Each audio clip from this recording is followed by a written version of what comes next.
ત્યાં જ ચિંકીએ જોયું કે એક લકડખોદ ઝાડ પર ચાંચ મારતો હતો.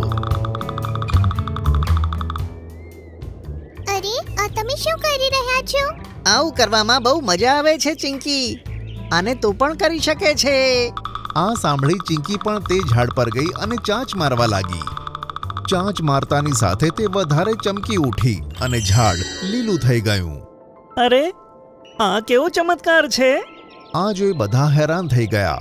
ત્યાં જ શિયાળ બોલ્યું કે લાગે છે ચિંકીની ચાંચ જાદુઈ છે. આ તમે શું કહો છો? મને જરાય ખબર નથી પડતી.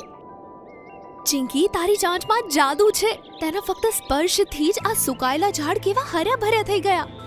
મને ખૂબ ખુશી છે કે હું તમારા લોકોના કંઈ કામમાં આવી શકું છું. તમે લોકો જોજો, હું થોડા દિવસમાં આ જંગલને હર્યું ભર્યું કરી નાખીશ. ચિંકી પૂરી મહેનતથી કામમાં લાગી ગઈ